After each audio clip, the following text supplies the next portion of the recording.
And Mrs. Ramos, I don't know what you're talking about. I'm going to get all my nose rings from the trunk show, so it's not just for the ladies. So, hi, my name is Evan Green.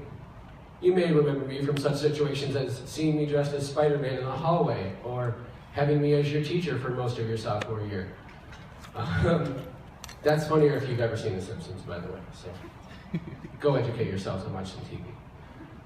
I was a teacher here for 9 years at the park, and of course was the original 10th grade STEM English teacher.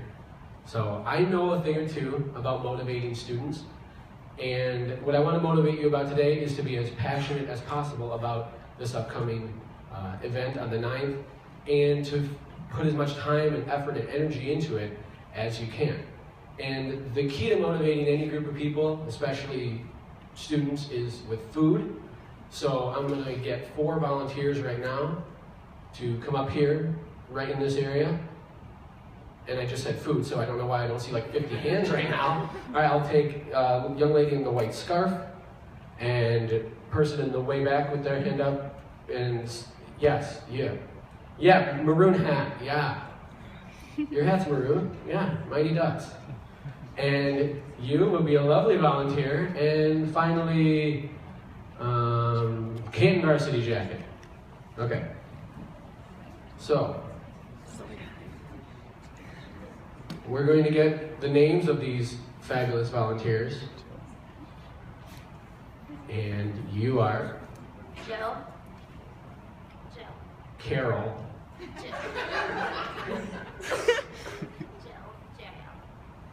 Gail? Gale. Oh, like a wind. Gale forced wind. Rebecca. James. Syed. All right. So presumably all 4 of you are hungry individuals. Probably that maybe you skipped breakfast, or that kid that normally like throws you a Pop-Tart in the first hour was not there today. So you're pretty hungry. And I'm going to, help out a little bit, I think.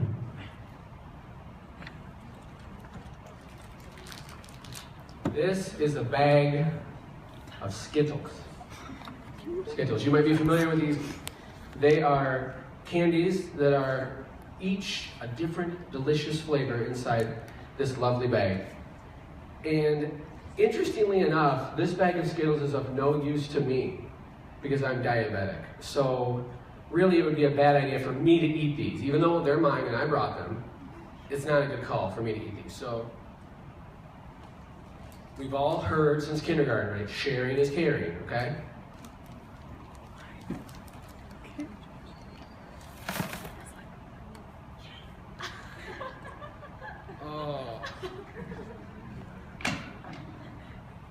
Oh, whoa. I did not expect that to happen at all. So, I want to just ask a couple of you how you're feeling about what just transpired. Gail. Gail Force Wind, what do you think? I'm disappointed. Disappointment, that makes perfect sense. What about you, James? Sad that I can't have Skittles. Sad.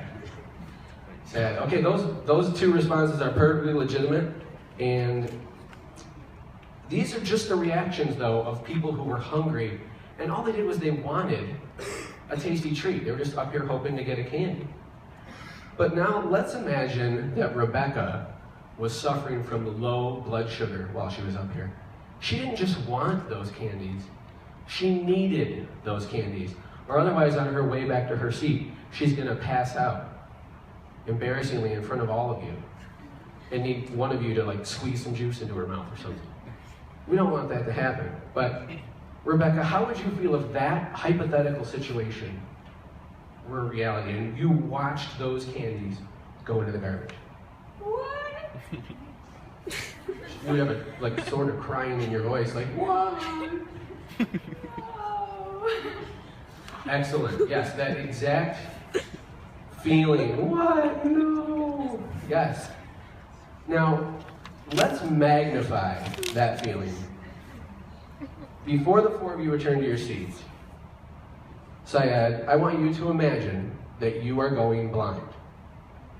James, I want you to imagine that you have a liver that is failing. Rebecca, you need a new heart. And Gail, you are on kidney dialysis. And that bag of candies was actually a person who was a perfect match for all of you.